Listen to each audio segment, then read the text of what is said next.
Pemirsa, Anda kembali menyaksikan Nusantara Petang dan kita lanjutkan dialog petang kita bersama Bang Rai. Halo Bang Rai. Ya, siap. Baik Bang Rai, jika kita singgung tadi terkait pembubaran FPI sendiri, jika secara keseluruhan, walaupun Bang Rai tadi mengatakan sebenarnya tidak bisa semena-mena juga untuk membubarkan organisasi seperti itu. Dan akan tetapi untuk secara kita bulatkan ini, bahwa pembubaran FPI ini apakah ini bisa dikatakan sebagai organisasi terlarang seperti itu? Nah, itu dia. Jadi sebetulnya kan ada tiga kriteria itu. Yang menurut saya tiga kriteria itu berbeda. Pertama, dilarang melakukan aktivitas tertentu. Kedua, organisasinya dibubarkan. Yang ketiga, organisasinya dilarang. Tiga hal itu berbeda. Pertama, organisasi itu dilarang melakukan aktivitas tertentu, itu diatur di dalam undang-undang. Khususnya di pasal 59 ayat 1 sampai 4 yang menyatakan bahwa semua organisasi, apapun organisasi, tidak boleh melakukan kegiatan 1 sampai 4 seperti disebutkan dalam undang-undang. Misalnya mengkampanyekan anti Pancasila, mengkampanyekan anti NKRI, melakukan keresahan umum atau gangguan ketertiban publik, mengumpulkan dana untuk kepentingan partai politik, misalnya. Itu dinyatakan dalam undang-undang itu tidak diperkenankan. Tapi pembubaran itu, atau pelarangan aktivitas sebuah organisasi itu nggak ada hubungannya dengan pembubaran. Bahwa pembubaran organisasi itu hanya bisa dilakukan oleh anggotanya sendiri sesuai dengan ADRT. Jadi organisasi itu bisa dinyatakan bubar atau tidak tergantung kepada anggotanya sendiri. Kalau anggotanya tetap menyatakan tetap berjalan, ya jalan.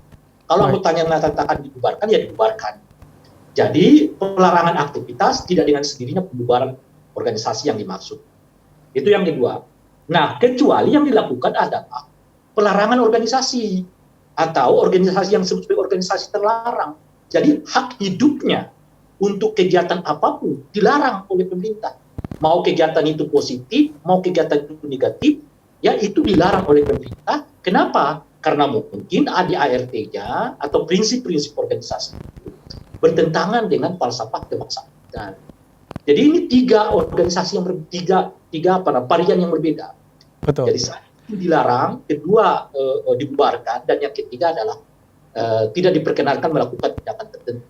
Baik, apakah FPI masuk dalam varian ketiga ini, Bang Rai? Nah, ya itu yang saya mau katakan. Saya agak bingung dengan keputusan pemerintah ini, karena pemerintah itu menyatakan di poin pertama bahwa FPI itu secara de jure telah tidak terdaftar tentu di dalam pemerintah. Dalam ini mungkin Kementerian Dalam Negeri. Nah, bagaimana organisasi yang tidak terdaftar dengan sendirinya dinyatakan bubar? Itu bagi saya agak aneh gitu loh menurut saya. Apakah kalau tidak terdaftar berarti organisasi bubar? Itu loh kira-kira. Kalau saya buat organisasi, saya nggak mau daftar ke pemerintah, baik terdaftar maupun berbadan hukum. Apakah dengan sendirinya organisasi saya disebut organisasi bubar? Nah itu kan itu yang saya juga agak bingung dengan poin pertama itu, karena seperti yang saya sebutkan tadi, pelarangan aktivitas terhadap satu organisasi tidak dengan sendirinya adalah pembubaran terhadap organisasi itu. Nah sekarang pertanyaannya adalah, andai kata organisasi seperti FPI, andai kata justru melakukan tindakan-tindakan yang positif, katakanlah misalnya melakukan pengajian atau membantu orang susah, melakukan membersihkan got misal apakah itu aktivitas itu kemudian dilarang juga oleh pemerintah? Itu loh kira-kira tuh. Sebab yang dinyatakan dilarang aktivitasnya oleh pemerintah itu limited. Baik Bang Rai. Dalam undang-undang. Baik Bang Rai, kita tahan sejenak, kita azan maghrib dulu untuk wilayah DKI, Jakarta dan sekitarnya. Siap.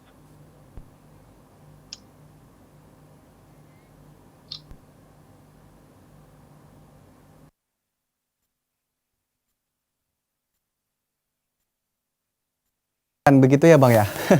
Nah? Jadi Abang pun masih bingung saya.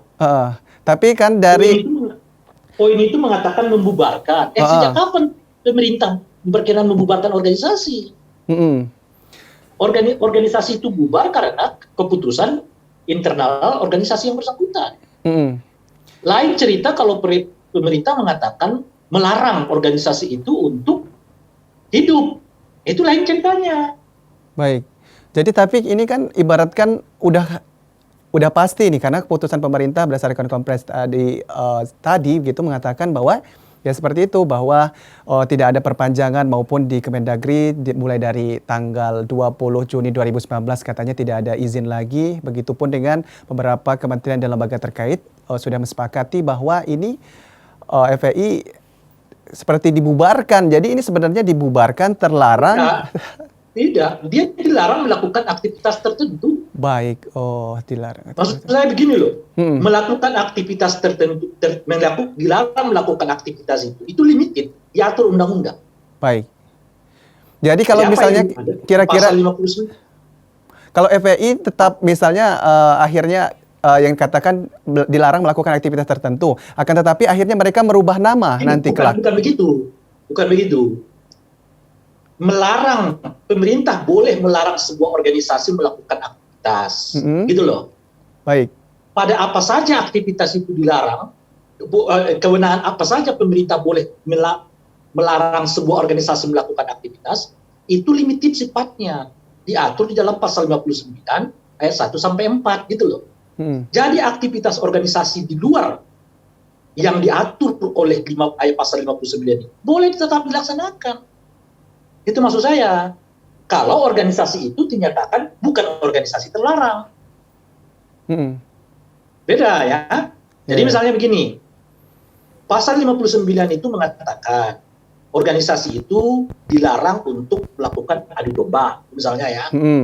Mengganggu ketertiban publik, mengerjakan kewenangan yang melupakan kewenangan lembaga negara, kira-kira gitu ya. Nah, oke, Bang. 30 detik lagi, Bang. Oke, 30 detik. Kita on cam, Bang. Oke.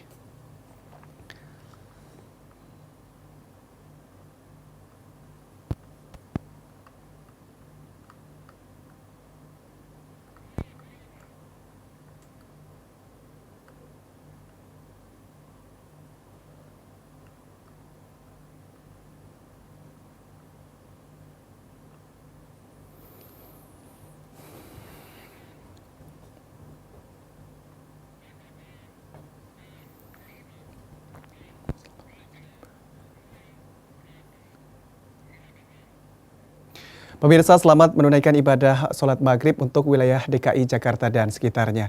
Kita lanjutkan perbincangan kita dengan Bang Ray, yaitu pengamat politik. Bang Ray? Yap. Baik, sejauh mana aturan yang mengikat sebuah organisasi masyarakat ini sebenarnya, Bang Ray? Aturan tentang keormasan ini kan sudah diatur di dalam Undang-Undang nomor 17 2016 ini. Ini undang-undang terbaru pasca revisi setelah adanya Perpu Presiden terkait dengan pembubaran HTI seperti yang kita kenal selama ini. Nah, di dalam undang-undang yang terbaru ini saya baca, ya sebetulnya menurut saya nggak ada penjelasan yang kuat untuk mengatakan bahwa pemerintah dapat membubarkan satu organisasi. Tetapi jelas pemerintah punya kewenangan untuk membatasi aktivitas sebuah organisasi, bahkan melarangnya. Sampai kapan, di mana saja organisasi yang bisa dilarang oleh pemerintah itu dicantumkan secara limited oleh undang-undang, yaitu yang berkenaan dengan pasal 59 ayat 1 sampai 4. Jadi kalau ada organisasi yang melakukan aktivitas yang tidak bertentangan dengan pasal 59 ayat 1 sampai 4 itu, ya dengan sendirinya sebetulnya organisasi itu tidak bisa dilarang oleh pemerintah untuk melakukan aktivitas. Makanya itu yang saya sebutkan tadi, ini agak membingungkan SKB 6 Menteri dan Kelembagaan ini, karena di poin pertama dinyatakan karena sudah sejak nggak disebutkan entah bulan berapa ya, tapi mungkin bulan Juni katanya saya dengar itu FPI sudah tidak terdaftar di kementerian, maka dengan sendirinya ia menjadi bubar. Itu menurut saya aneh. Gitu. Anehnya di mana? Yang menyatakan organisasi itu bubar bukan pemerintah. Yang menyatakan organisasi itu bubar adalah mereka sendiri. Tapi kalau pemerintah menyatakan sejak tidak terdaftar secara de jure organisasi ini, maka mereka dilarang melakukan aktivitas yang dilarang sesuai dengan pasal 59 ayat 1 sampai yang paling 4 itu gitu. Itu iya gitu. Baik. Tapi menyatakan organisasi ini bubar, menurut saya tidak. Lebih elegan kalau mereka mengatakan organisasi ini dilarang hidup di Indonesia. Itu lebih pas gitu. Baik, akan tetapi ini kan pelarangan ini seperti yang dikatakan oleh Mahfud MD seperti itu. Akan tetapi bagaimana Ya, pandangan Anda? Apa yang harus sebenarnya diwaspadai oleh pemerintah terkait dampak dari pelarangan FPI ini sendiri? saya kira bukan pemerintah, kita yang harus mewaspadainya. Baik. Sebab kalau kita pakai pola ini, artinya begini kesimpulannya, semua orang yang berserikat ya harus mendaftarkan dirinya kepada pemerintah. Kira-kira begitu loh. Hmm. Dan pemerintah bisa membubarkan organisasi itu kalau dianggap melakukan tindakan yang bertentangan dengan pasal 59 ayat 1 sampai 4. Jadi kalau kita agak buat kesimpulan yang lain, di negara ini tidak boleh orang mendirikan organisasi kecuali bahwa organisasi itu harus terdaftar kepada pemerintah.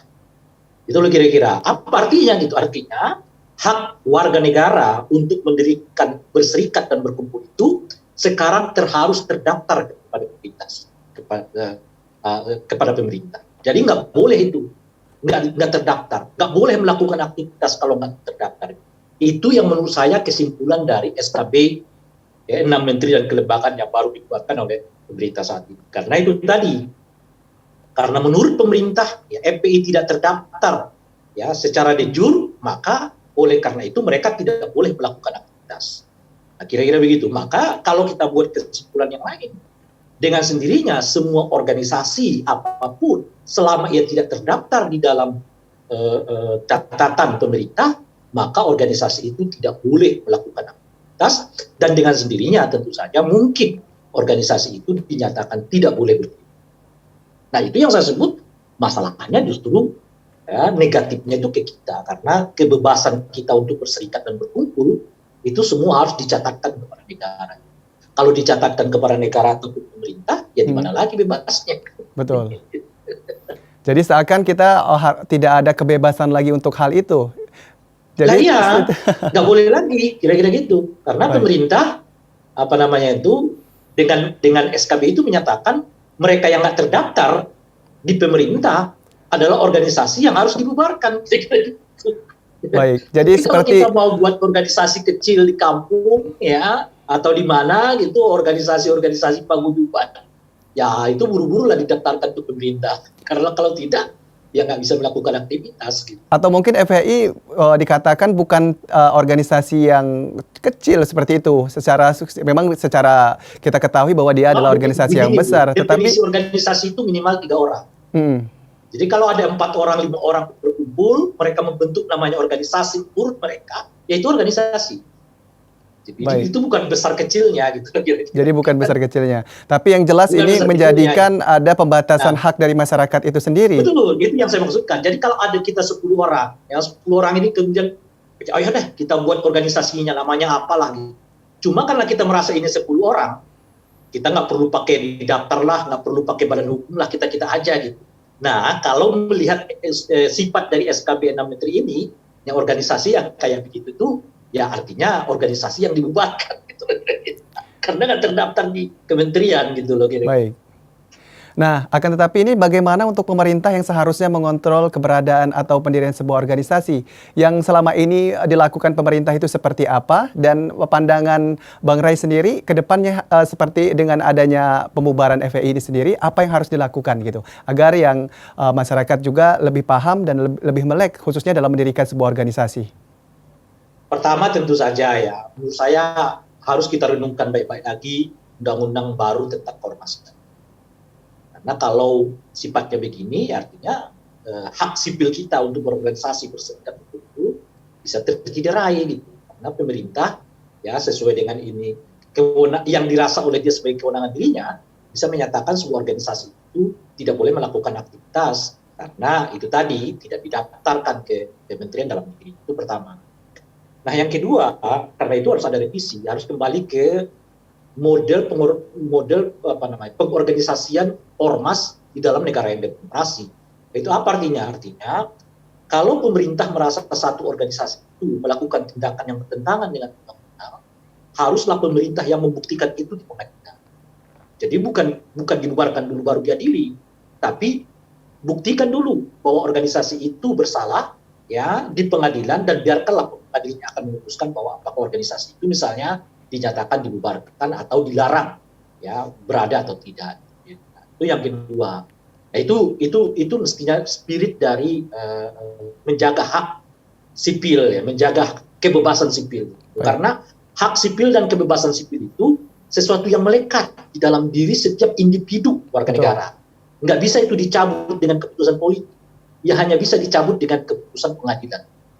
Nah, sekarang ini pemerintah mencabut hak hidup FPI, kalau pengertiannya tadi bubar tadi macam-macam itu ya. Tetapi itu keputusan politik, gitu loh kira-kira. Padahal mestinya untuk hak asasi orang, nggak boleh itu dibuat melalui keputusan politik, tapi harus melalui keputusan pengadilan. Misalnya begini, itulah satu contohnya. Oleh karena itulah dari dulu sebetulnya undang-undang ini sudah dibuat sedemikian rupa. Presiden atau pemerintah harus membuktikan diri bahwa satu organisasi itu mengancam negara kita. Nah, sebelum mereka menyatakan secara tegas melarangnya, yang itu kemudian diuji oleh mereka di dalam pengadilan. Baik, Bang Jadi jangan dibalik gitu loh kira-kira. Nah, itu yang kedua. Dan yang ketiga tentu saja saya juga berharap ya, kita semua tetap harus menjaga keadaban publik. Saya juga berkali-kali mengatakan kepada kawan-kawan dari FPI, dalam situasi yang seperti sekarang amat penting untuk menjaga keadaban publik. Bahwa berdemokrasi itu bukan berarti mudah mencaci maki orang, mempergunakan panggung-panggung politik ya, panggung-panggung kebebasan justru untuk mencaci maki orang, yang mengata-ngatakan orang dengan ungkapan-ungkapan yang tidak patut. Selain bahwa ungkapan itu tidak sesuai dengan tradisi kita sebagai orang Timur, itu juga bukan demokrasi, kebebasan berbicara yang kita harapkan. Jadi kebebasan berbicara yang kita harapkan tetap harus dalam koridor keadaban publik itu. Nah, inilah mungkin yang agak kurang disadari oleh FPI gitu ya. Jadi begitu ada surat yang disebut sebagai pembubaran FPI, meskipun bagi saya itu bukan surat pembubaran FPI gitu ya. Ya akhirnya kemudian tidak ada reaksi publik yang begitu luas, karena publiknya juga merasa memang ada satu momen di mana mereka mungkin agak kurang setuju pada langkah, tindakan dan sikap FPI terakhir ini, khususnya di situasi COVID atau pandemi seperti sekarang. Baik Bang Ray, terima kasih untuk kesempatannya kita berbincang yang sangat menarik sekali di Nusantara Petang untuk hari ini. Sehat selalu Bang Ray.